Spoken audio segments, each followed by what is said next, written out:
You done your animation in Blender at 24 fps. Later you need to render your animation in 60 fps or maybe 30 or 50 fps. No problem. In this tutorial, I will show you how you can change the frame rate in Blender without disturbing your animation. So let's start the tutorial. This is a simple animation done at the 24 fps.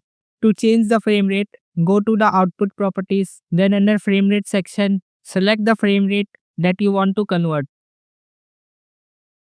But here is a problem. Your animation either becomes too fast or too slow because when you change the frame rate, Blender doesn't preserve the timing of your animation. So to fix this, open the time stretching.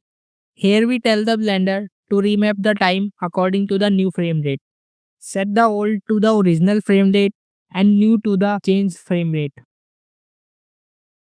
Now the speed issue is fixed. But you will see that the animation stops too early. That because your end frame is still according to the old frame rate. Here are two ways to find the end frame.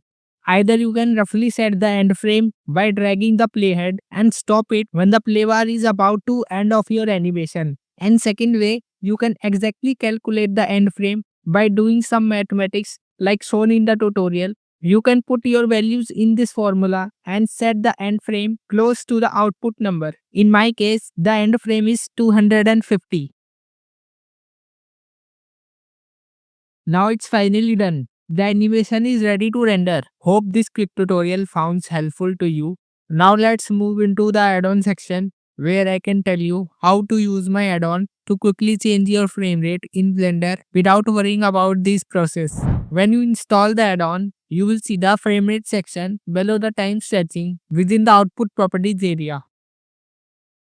To change frame rate, simply go to the new frame rate and change it to whatever you want to and hit change frame rate. It will do all the tedious tasks that you have to manually calculate and change the values like frame rate, time stretching and start and end frame values. And the cool part is you can change it to the whatever value you want. Let's say I want to change it to 120 fps. I will simply click to the new frame rate and change it to 120 and hit the change frame rate. It will automatically change it to the 120 fps. Also, you can undo the last step by clicking undo button or restore the original settings by clicking restore button. So that's it. You can purchase this add-on either my Gumroad store or Super High Marketplace. Hope this add-on improve your workflow. And lastly, thanks for watching the video. Lastly, talk about some issues with this time stretching method.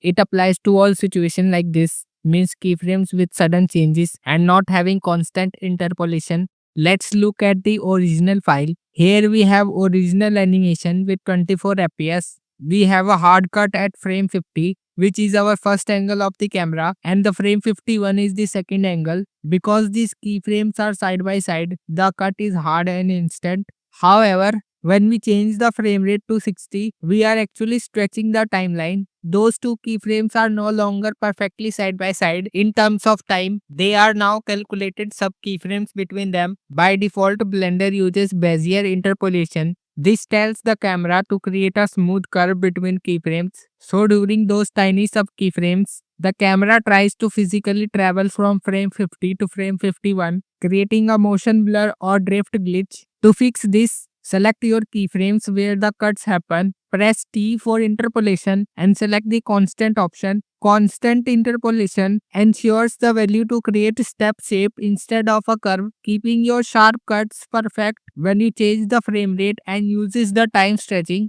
Hope this quick tip helps you to get rid of this problem when you change the frame rate and uses the time stretching method. Again, thanks for watching and see you in next one.